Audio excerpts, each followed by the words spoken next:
If you're a heating and air conditioning technician, what are 5 things that you need to know about setting a lead from a maintenance? And why is it important? This is an important question. I'm Scott Silvenbell, coming live for HVAC Technician Sales Secrets on a perfect day to talk about sales and a perfect day to talk about you. So you're like, hey, Scott, I'm a technician. I do maintenances and I want to flip that into a system. That is something you can do, but I want to start at ground zero. Ground zero here says, take care of your customer, do the right thing, don't lie, don't make anything up, okay?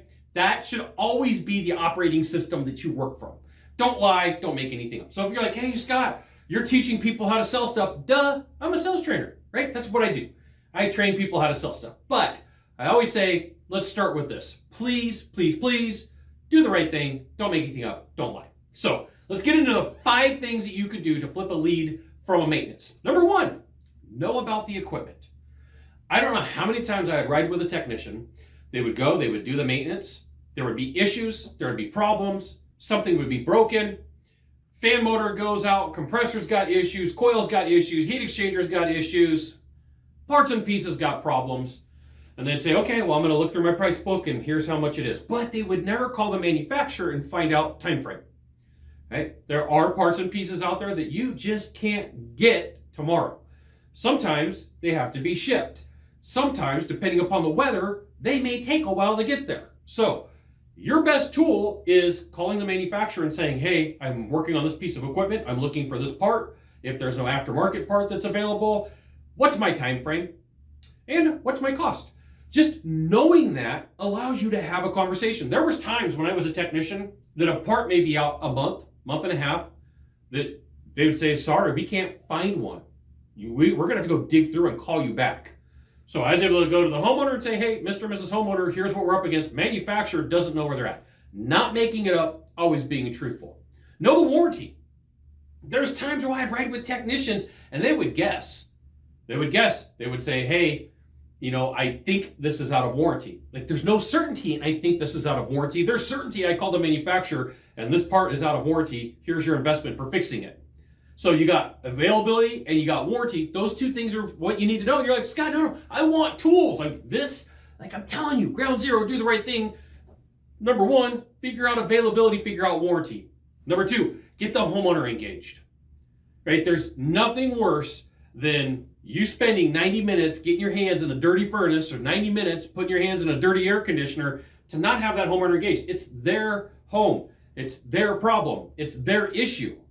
People will say, well, Scott, I don't know if I want to get this person engaged. You got to go talk to them. You got to keep them. Hey, look, Mr. and Mrs. Homeowner, I really want you to be happy. I want this thing to work out for you, but I do need your attention. I did learn this pretty cool thing on a manta ray dive on the Big Island of Hawaii. I was screwing around with my buddy Mike, and we're sitting there talking back and forth, and the captain of the ship goes, hey, I got something important to go over with you. I need your attention. And he just stopped talking. And we're sitting in our summer gear, waiting to go dive in the water in the middle of the night in a bay in the open water. And he's like, hey, I got something important to go over with you. I need your attention. So sometimes you have to call people out and say, hey, I got something important to go over with you. I need your attention. And so sometimes you can't take the person to the equipment because they might be ambulatory or they might be in a wheelchair. They might be stuck in the couch. So take the equipment to them, shoot some video. You have one of the coolest tools on the freaking planet, your cell phone or a tablet, to shoot video and content on and say, here's what we're looking at. Number 3, explain damage in order of operation. This is something that 2006, 2007 was unheard of. Unheard of. People would just willy-nilly hey, here's parts and pieces. And I started training guys.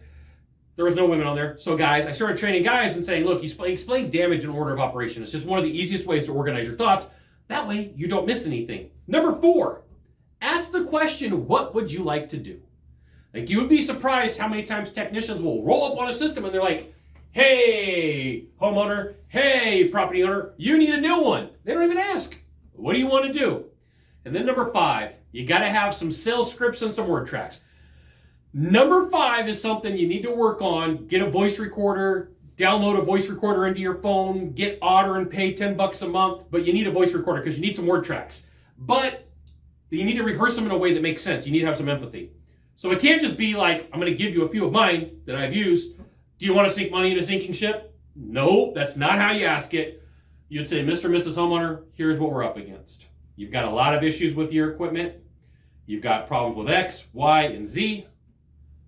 Do you really want to sink money into a sinking ship? Now, be truthful. Don't lie. Don't make anything up. I have to throw this in here a lot because occasionally I get these messages. You're teaching salespeople. Yes, I am. I train salespeople. Get over it. You can compare the repairs to the cost. So I'm going to give you easy numbers to follow. Let's say you've got $1,000 in repairs and a new system is $10,000. You could say, hey, you're 1/10 of the way there to getting a new system. What do you want to do? Go back to number 4. What do you want to do? And then number 5 is no financing. Hey, the office tells me these systems can start at about $150 a month. Ask your sales guy, roughly what does it cost for a system per month if you spread it across 10 or 12 years? They're going to come back with a number like 150, 180, or 200, right? So you can sit down with your homeowner and they can say, like, technician, I don't know what to do. And you can go, well, here's the thing. I'm a technician. My job is to help you. I can't tell you what to do, but we can work through this. Let's go through some pros and cons, okay? Let's go through some pros and cons. We know the age of the equipment. We know that systems are designed to last roughly 15 to 18 years, and that is what consumer guides say, not me. Just so you know, you want to look this up, go look up consumer guides. They'll tell you how long a system's supposed to last.